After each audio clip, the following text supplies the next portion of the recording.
According to Israeli national security sources, Iran's new supreme leader, Mojtaba Khamenei, is not controlling the regime. Nazee Moinian was raised in Tehran, came to America during the 1979 revolution, and joins me here now. Now, you have lots of contacts in Iran, I'm sure. Yes. Can you tell me who is controlling the Iranian regime? Well, I'll tell you that, but I have to dial the conversation back to tell you what the makeup of the Iranian regime is. It's made of two power circles, the clerical circle and the IRGC circle, the military circle. There is a symbiosis between the two. The clerics give the IRGC rank and file a veneer of legitimacy, and the military gives the clerics a projection of power. So they've always worked in tandem with each other, but, you know, the aging Ayatollah Khamenei, who was killed at the very first day of the war, had been suffering with cancer. He was almost 87 years old. He was the longest running dictator in modern history.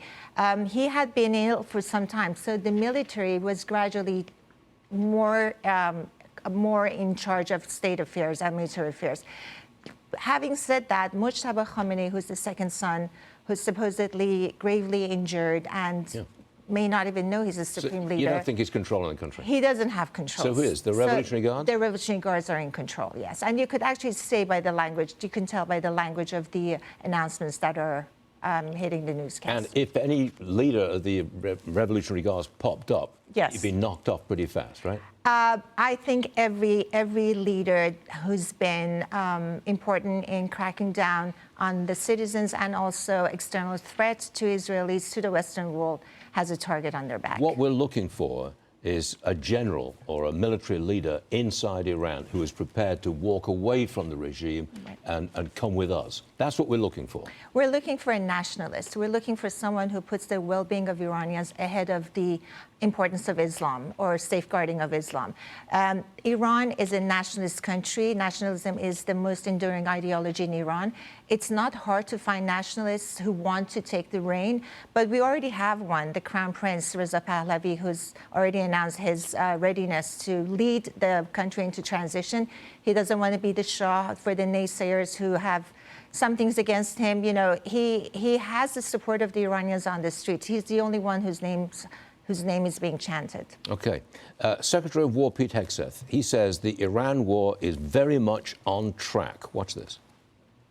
Today will be the largest strike package yet, just like yesterday was. As I've said from day one, our capabilities continue to build, Iran's continue to degrade. This is a clear set of objectives. The president has given us every capability we need to accomplish that. We've got the best in the world in uniform, executing it on the ground. We've achieved what we need to on behalf of the American people to ensure our security. So no time set on that, but we're very much on track. Absolutely.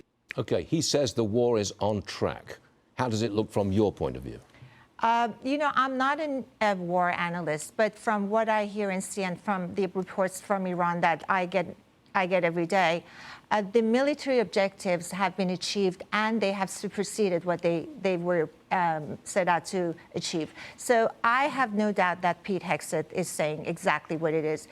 The objective should be that the end game should be that the Iranian army, the IRGC, will lay down their arms. If that's still the case, I think that moment is getting closer and closer, because once the oil fields can't produce oil and cannot pay the salaries of oil workers, and the oil workers go on strike, the regime basically comes to a halt and it cannot function anymore. So close to that. We're close to that, yes. Nazee, thanks very much for joining us. Thank you, Stu, for having me. Thank you.